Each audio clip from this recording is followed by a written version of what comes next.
Le cimetière était silencieux comme un endroit où le temps avait cessé de respirer depuis longtemps. Une brume froide glissait lentement entre les pierres tombales, tandis que le vent agitait les branches sèches des vieux arbres. Adrian Kowalski, l'un des hommes les plus riches de la ville, se tenait immobile devant la tombe de marbre de sa femme. Chaque année, il revenait ici à la même date, avec le même bouquet de lis blancs, comme s'il essayait encore de réparer quelque chose qui ne pouvait plus l'être. Sa vie était remplie de luxe, de contrats et de jets privés. Pourtant, dans cet endroit, tout cela ne signifiait plus rien. Ici, il n'était qu'un homme qui avait perdu sa famille. Il allait partir lorsqu'il entendit un léger bruit derrière lui. Au bout de l'allée se tenait une femme sans abri. Son manteau était usé, ses cheveux ébouriffés par le vent, mais dans son regard, il y avait un calme étrange. Elle s'approcha lentement et s'arrêta à quelques pas de lui. Adrian voulut l'ignorer. Mais alors la femme prononça une phrase qui fit geler son cœur. Elle dit que sa femme n'était pas morte comme tout le monde le croyait. Dans ses mains, elle tenait une vieille photographie abîmée. Adrien la regarda et sentit le sol disparaître sous ses pieds. Sur la photo se trouvait sa femme.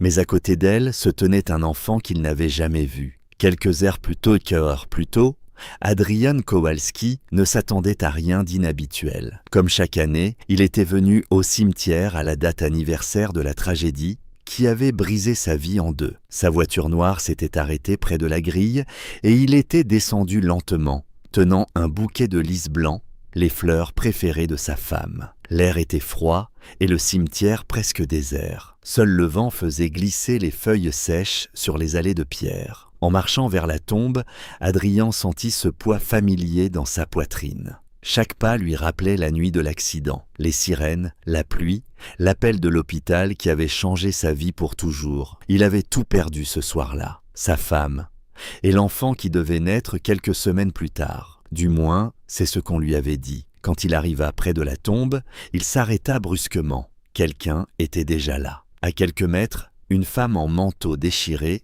était agenouillée près de la pierre tombale. Elle ressemblait à une sans-abri. Ses mains étaient sales, ses cheveux emmêlés par le vent, mais la façon dont elle touchait la tombe était étrangement douce. Adrien sentit l'inquiétude monter. La femme se leva lentement, le regarda, puis posa sur la tombe une petite croix en bois. 3 lettres y étaient gravées, les mêmes initiales qu'Adrien et sa femme avaient choisies pour leur enfant qui n'était jamais né. Un frisson glacé parcourut le dos d'Adrien. Pendant un moment, il resta immobile, fixant la petite croix en bois comme s'il essayait de convaincre son esprit que ce n'était qu'une illusion.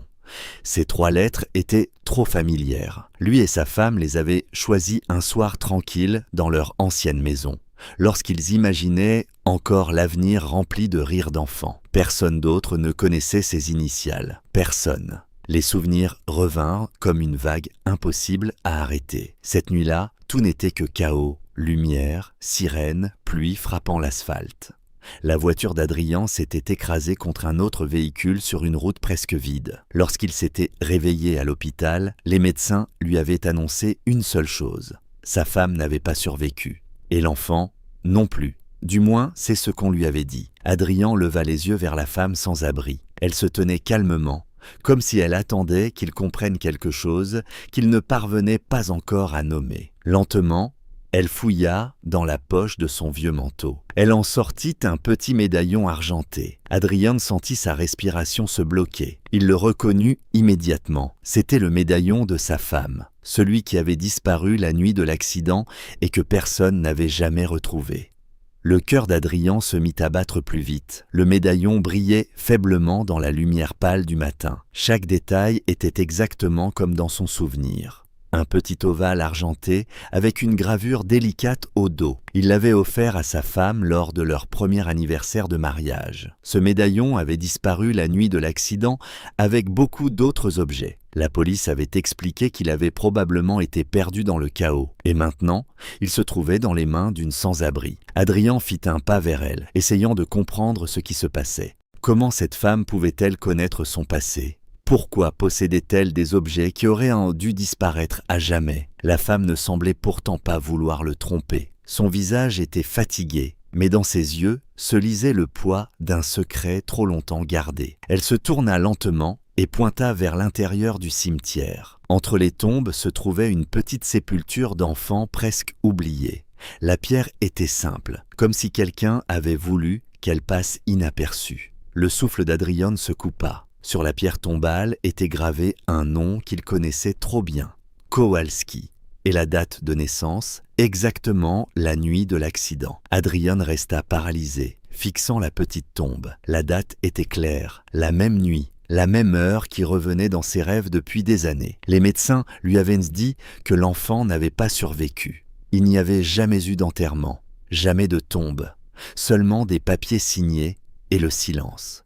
Et pourtant, maintenant, une pierre racontait une histoire différente. Adrian s'agenouilla lentement et posa la main sur la surface froide du marbre. Sous ses doigts, il sentit les lettres gravées, le prénom qu'il n'avait jamais pu prononcer en tant que père. Derrière lui, la femme sans abri observait en silence.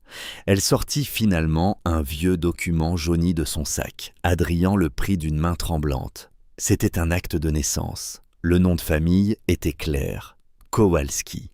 Mais la ligne la plus importante se trouvait en bas. Le statut de l'enfant ne disait pas « décédé ».